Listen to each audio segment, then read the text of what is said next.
நான் ஒரு உதவி தான் செஞ்சேன் சீதா. தப்பு எதுவும் பண்ணல.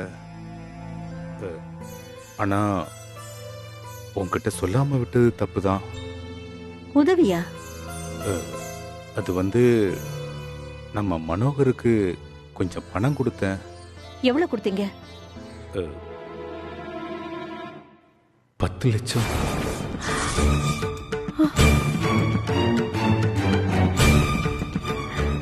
பத்து லட்சமா?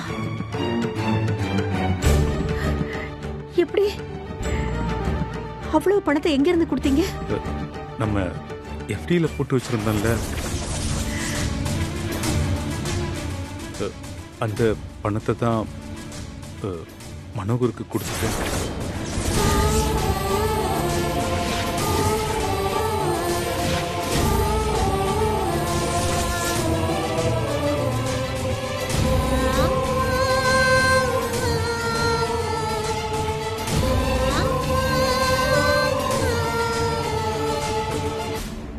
சீதா, அவன் பொண்ணு கல்யாணத்துக்கு எல்லார்ட்டையும் கேட்டு பார்த்துட்டு வேற வழி இல்லாம கலங்கி போய் நின்னான்.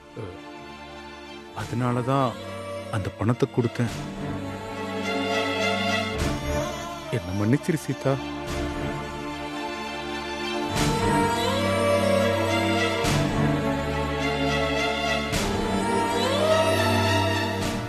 வேலை போயிடுச்சுன்னு மட்டும்தான் என்கிட்ட சொல்லாம நீங்க மறைச்சிட்டீங்கன்னு நினைச்சேன்.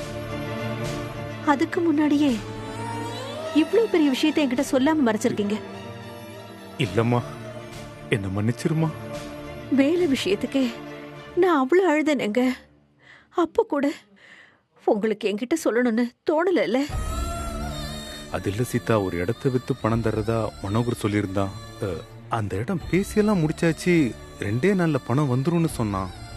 அதை அப்படியே வாங்கி மறுபடியும் டெபாசிட் பண்ணிடலான்னு நினைச்சேன். எனக்கு தெரியாமலே? இல்லம்மா, அந்த பணம் இத்தனை வருஷமா நம்ம உழைப்போட சேவிங்ஸ் தான். அதை எடுத்து கொடுக்குறேன்னு சொன்னா வேண்டான்னு சொல்லிடுவியோன்னு தான்.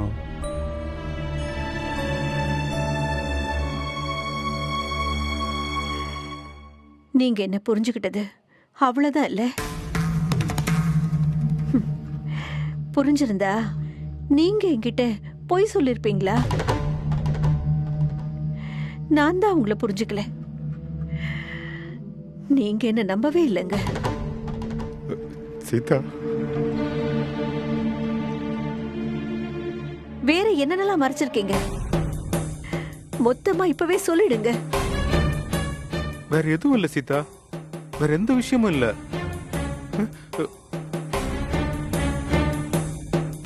உங்க சந்தோஷம்தான் ஏன் சந்தோஷம்னு வாழ்ந்துகிட்டு இருக்கேன். இந்த 10 லட்சமா நம்மள சேர்த்து வச்சிருக்கு? நீங்களும் நானும் ஒருத்தர் மேல ஒருத்தர் வச்சிருக்கிற அன்பும் நம்பிக்கையும் தான் நம்மள சேர்த்து வச்சிருக்குன்னு நான் நினைச்சுக்கிட்டு இருக்கேன். அதை உடைச்சிட்டீங்களே. தப்புதாம்மா, தப்புதான், தப்புதான். இனிமே இந்த மாதிரி தப்பு செய்ய மாட்டேன் சீதா. என்ன மன்னிச்சிரு சீதா. நான் வேற எந்த தப்பும் பண்ணல.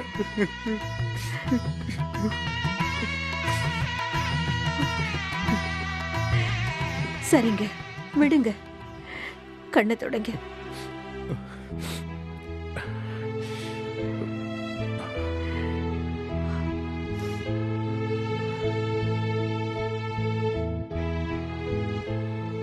நாளைக்கு நானும் நீலகண்டனும் மனோகர் வீட்டில் போய் இதை பத்தி பேசலான் இருக்கிறோம். இந்த சூழ்நிலையில பணத்தை கேட்க கொஞ்சம் கஷ்டமா தான் இருக்கும். இல்லங்க, பணத்தை இப்பவே தாங்கன்னு நம்ம கேட்க வேண்டாம். ஆனா இந்த மாதிரி ஒரு விஷயம் இருக்குங்கறத அவங்க கிட்ட சொல்லிடுறது தான் நல்லது. அதேதாம்மா நீலகண்டன் சொன்னான். மனோகர் பையனுக்கு இந்த விஷயம் ஏற்கனவே தெரியும்.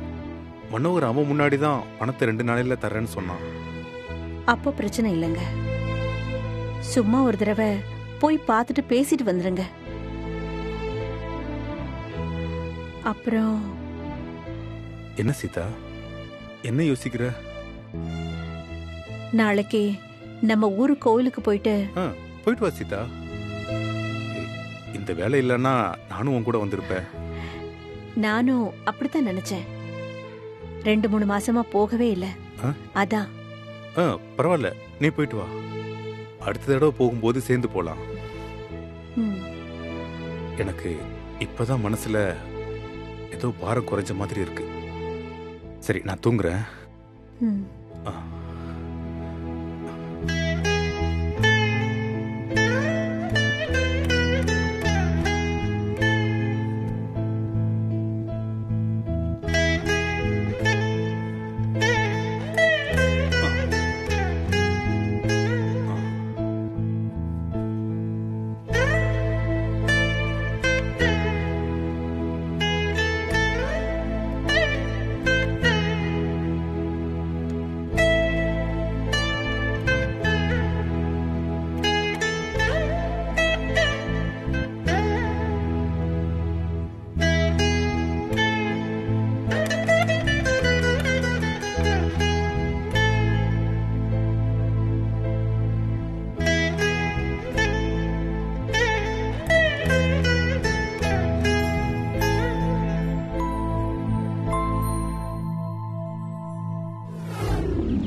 மலர், நேரமாகுது, கிளம்பிட்டியா?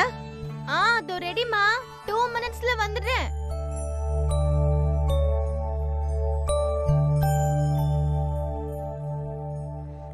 மேகலா. சொல்லுங்க அத்தை, கிளம்பிட்டீங்களா? ஆமாம்மா, மலருக்காக தான் காத்துட்டு இருக்கேன். உள்ள தயிர் எடுத்து வச்சிருக்கேன்.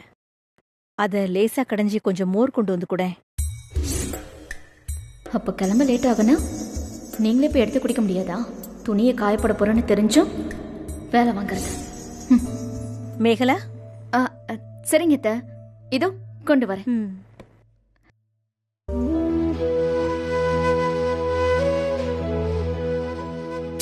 இந்த மலர் கிளம்புறதுக்கு எவ்வளவு நேரம் ஆகுது? மா, வந்துட்டேன். கிளம்பலாமா?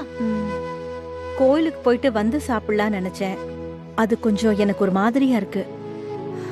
மேகலா கிட்ட மோர் கொண்டு வர சொல்லிருக்கேன், குடிச்சிட்டு போயிடலாம். ஏம்மா இப்படி இருக்க? சாப்பிடாம வந்தாதான் அருள் கொடுப்பேன்னு சாமி சொல்லுச்சா?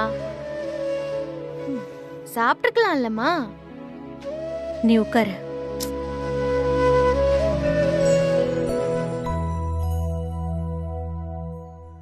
மா மா சொல்லு ரவி. வெளியே போறீங்களா? உங்ககிட்ட கொஞ்சம் பேசணுமே. சொல்லுடா. கோவிலுக்கு தான் போறேன். என்ன விஷயம்?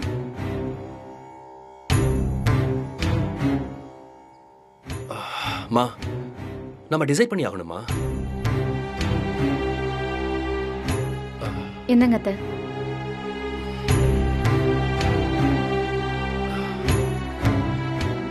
ஏதாவது பண்ணுன்னு தானே நாங்களும் சொல்றோம். சொன்னா போதுமா? பணம் வேணும்ல.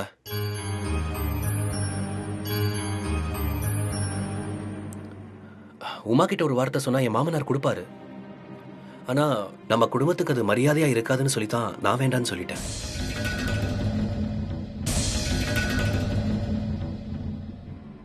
அப்பவும் அவர் 5 லட்சம் தரேன்னு தான் சொல்லியிருக்காரு. நீங்க அப்பா கிட்ட பேசி ஒரு 10 லட்சம் வாங்கி கொடுங்க.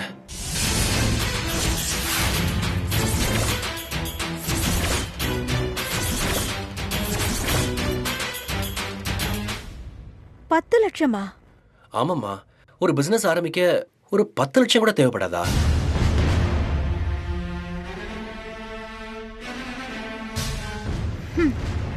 அப்பாவோட ஆபீஸ் பணத்துல இருந்து கொடுக்க சொல்லுங்கம்மா. நான் வேணா திருப்பி கொடுத்துறேம்மா. ஏன்டா இப்படி எல்லாம் பேசுற? எப்படிமா பேச சொல்றீங்க? கேட்டா 10 லட்சமான்னு ஷாக் ஆறீங்க.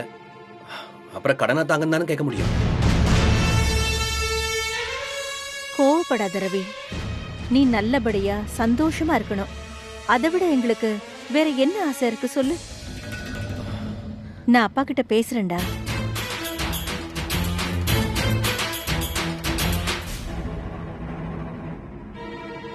சரி, நானும் மலரும் கோவிலுக்கு போயிட்டு வந்துடுறோம். வா மலர். அத்தை மோரை குடிச்சிட்டு போங்க. வேண்டாம், நீ போ.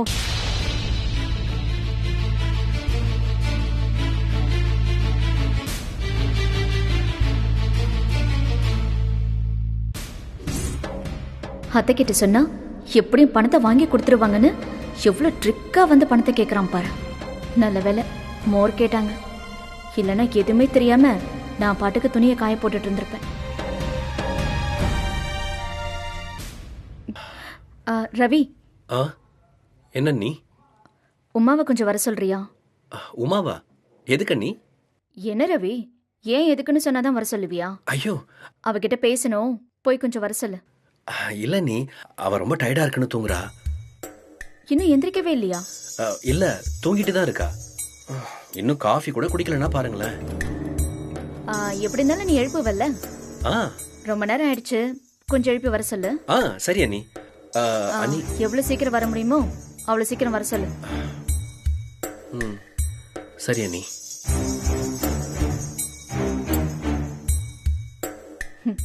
தூங்குறாளா?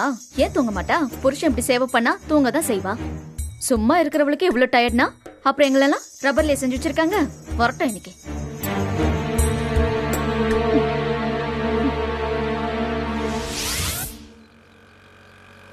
பணத்தை வாங்கி மலர் கல்யாணத்தை முதல்ல முடிச்சிரு. ஆமாண்டா. கல்யாணத்தை தாம் தூம் நடத்தாம மாப்பிள்ளை வீட்டார்ட்ட கரெக்டாக பேசிட்டு, ஓகேவா? ஃபிக்ஸட் டெபாசிட் போட்டு, அப்பதான் சீதாவுக்கு ஒரு சந்தோஷம் கிடைக்கும்.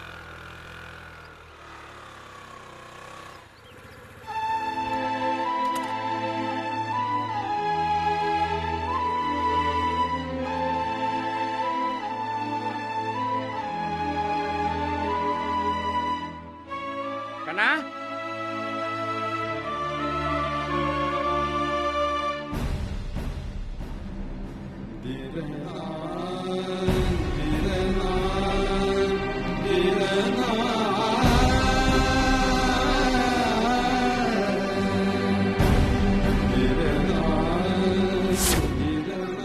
வா போதுண்டா. எப்பா வாங்க போலாம்.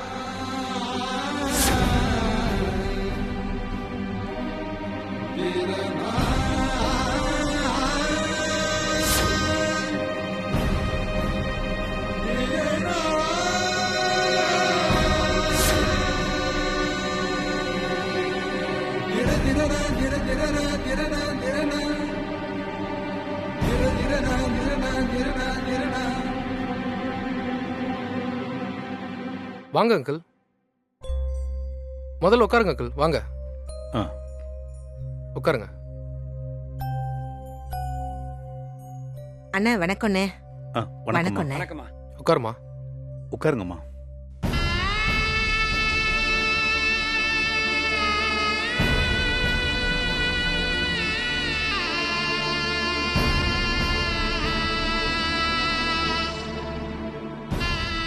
யாருமே எதிர்பார்க்கலண்ணே, சட்டுன்னு எல்லாமே முடிஞ்சு போச்சு. எங்களுக்கு அவரை விட்டா யாருன்னே இருக்காங்க. பொண்ணுக்கு கல்யாணம் பண்ணி கொடுத்த மாலை வாடலி என்ன, அதுக்குள்ள போயிட்டாரே.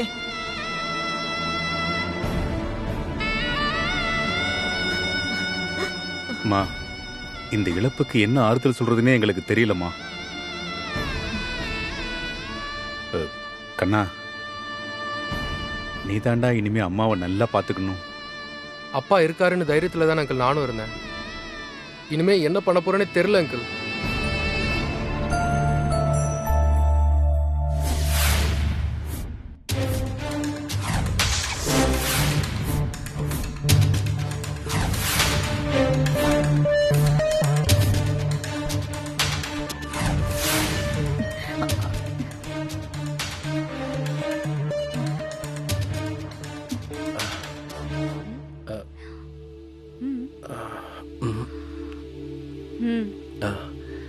அண்ணி,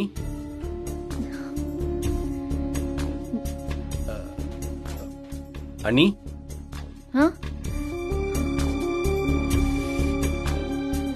என்ன வர சொன்னீங்களாமே, என்ன விஷயம்? தலை ரொம்ப வலிக்குதுமா, தலையை தூக்கவே முடியல. அண்ணி என்கிட்ட பேசும்போது நல்லா தானே பேசுனீங்க. ஐயோ, கண்டுபிடிச்சிட்டானா? இல்ல ரவி, பொறுத்துக்கிட்டு தான் பேசினேன். இப்போ அதுவும் முடியல. ஓ ஓ. சரி, அதுக்கு நான் என்ன பண்ணணும்? டேப்லெட் ஏதாவது வேணும்னா நீங்க இவர்கிட்ட சொல்லிருக்கலாமே. இவரே வாங்கிட்டு வந்திருப்பாரே. ஆமா, நீ வாங்கிட்டு வந்திருப்பல்ல. இப்ப போய் வாங்கிட்டு வந்துருவா. இல்ல ரவி, மாத்திரை என்கிட்ட இருக்கும்மா. நான் போய் மாத்திரை போட்டு படுக்க தான் போறேன். சரி. வீட்ல அத்தையும் இல்ல, மலரும் இல்ல, எனக்கும் ரொம்ப முடியல. அதனால இன்னைக்கு நீ சமைச்சிரு.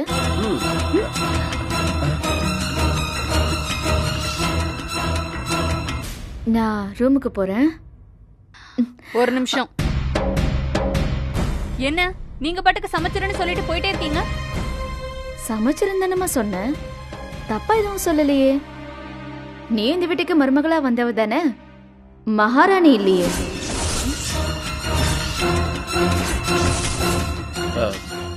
என்ன நீ இது முக்கியமா ஏதோ பேசணும்னு சொல்லிட்டு தூங்கிட்டு இருக்கிறவளை கூட்டிட்டு வர சொன்னீங்க. இப்ப என்னடா சமைச்சு வை தூங்க போறேன்னு சொல்றீங்க? இதெல்லாம் நல்லா இல்ல. நீ உன் பொண்டாட்டி நல்லா நேரத்துக்கு நேரம் சாப்பிட்டு தூங்கினா மட்டும் நல்லா இருக்கா ரவி? அண்ணி, அவளுக்கு மட்டும்தான் டயர்டா இருக்குமா? அவளுக்கு மட்டும்தான் உடம்பு முடியாம போகுமா? நான் உடம்புக்கு முடியலன்னா ஆபீஸ் கூட போகாம இருக்கேன். உனக்கு உடம்பு முடியலனா வேலைக்கு லீவ் போடலாம். எனக்கு உடம்பு முடியலனா நானும் ரெஸ்ட் எடுக்கணும்ல. அண்ணி, நீங்க ஏதோ வேணும்னே பண்ற மாதிரி இருக்கு. அப்படி வேணும்னு பண்ணணும்னா அதுக்கு இத்தனை வருஷம் கழிச்சு பண்ணணும்னு அவசியம் இல்லை ரவி. நீ உன் பொண்டாட்டிக்கு சப்போர்ட் பண்றதுக்காக அடுத்தவங்களை குறை சொல்லாத. அண்ணி, நான் அப்படி சொல்லல. நீ உமாக்கு உடம்பு முடியலங்கிறதெல்லாம் இருக்கட்டும், அவ இவ்வளவு நேரம் தூங்கி ரெஸ்ட் எடுத்துட்டு தானே வந்திருக்கா. ஆனா நான் காலையில எந்திரிச்சதுல இருந்து ஒரு நிமிஷம் கூட உட்காரல. அங்க பாரு, துணி காயப்பட கூட போக முடியல, தலை அப்படி வலிக்குது. அதுக்கு எந்த வேலையை யார்கிட்ட சொல்லணும்னு இருக்குல்ல? எனக்கு சமைக்க தெரியாதுன்னு உங்களுக்கு தெரியாதா? தெரியாதுன்னு இருந்தா என்னைக்குதான் தெரிஞ்சுக்கிறது? உன்னை என்ன நான் தினமுமா சமைக்க சொல்றேன்? முடியாதப்ப கூட எந்த வேலையும் செய்ய மாட்டேன்னா என்ன அர்த்தம்?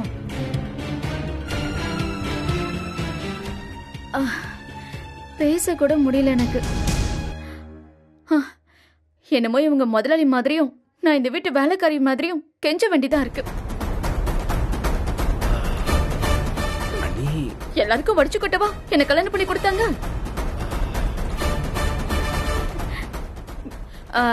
இன்னைக்கு என்னால சமைக்க முடியாது, நீ தான் சமைக்கணும்.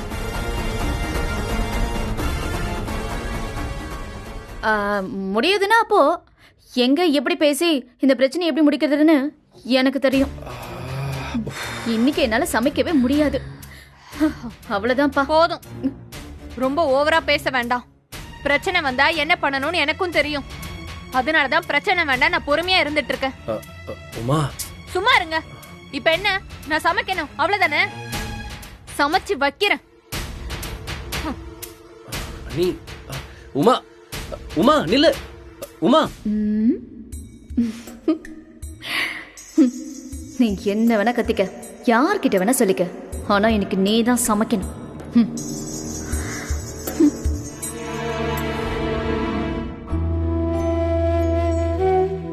சத்தமா கூட பேச மாட்டான். நேத்துல இருந்தே புலம்பிக்கிட்டு தான் இருக்கும் ரெண்டு பேரும். அவன் இல்லைங்கிறத நம்பவே முடியலம்மா. இவனுக்கு ஒரு வேலை கிடைச்சு இவன் சம்பாதிக்கிறத பார்க்கணும்னு ஆசைப்பட்டாரு. இவனுக்கு ஒரு கல்யாணத்தை பண்ணி வச்சு பேரம்பேத்திகளை பார்த்துட்டா போதும்னு சொல்லிட்டே இருந்தாரு. அந்த எமனுக்கு பொறுக்கலையே. வெளியே தெரியாம எத்தனையோ பேருக்கு அவர் உதவி பண்ணிருக்காரு. அவர் செஞ்ச நல்லது கூட அவரை காப்பாத்தலையா என்ன? நிறைய பேருக்கு பணம் கூட கொடுத்திருக்காரு. யாருக்கு எவ்வளவு கொடுத்தாருன்னு ஒரு கணக்கும் இல்ல. எல்லாம் அவருக்கு தான் தெரியும். அம்மா, இப்படி புலம்பிட்டே இருக்காதம்மா. அவர் ஏதாச்சும் எழுதி வச்சிருப்பாருமா.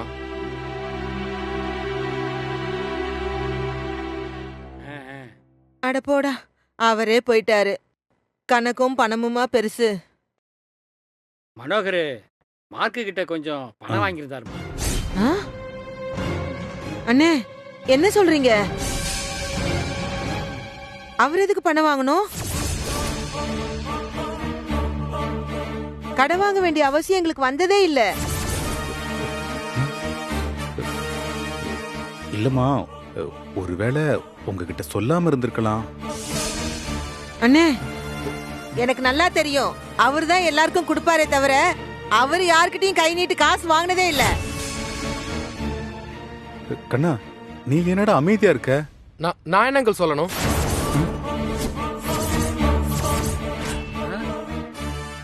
ரிட்டையர்மெண்ட் ஃபங்க்ஷன்ல உன் முன்னாடி தானே மனோகர் சொன்னான். என்ன அங்கிள் புதுசு புதுசா என்னென்னமோ சொல்றீங்க? எங்க அப்பா பேரை சொல்லி எங்களை ஏமாத்துறீங்களா? அதுக்கு என்னையே சாட்சியாக்க பாக்குறீங்களா? உங்க அப்பா தான் உன்னை சாட்சியா வச்சு சொன்னாரு. டேய் கண்ணா, அவருக்கு பொய் சொல்ல வேண்டிய அவசியமே இல்லடா. அந்த 10 லட்சம் இவனோட உழைப்புடா. ஐயோ, அதையும் அவங்க அப்பாவே சொன்னான். ஆனா இவன் இல்லங்கிறான். சரிங்க, நீங்க அவருக்கு பணம் கொடுத்தீங்கன்னா இருக்கட்டும். எழுதி வாங்காம இவ்ளோ பெரிய தொகைய எப்படிங்க கொடுத்தீங்க? அதுவும் சாட்சியே இல்லாம.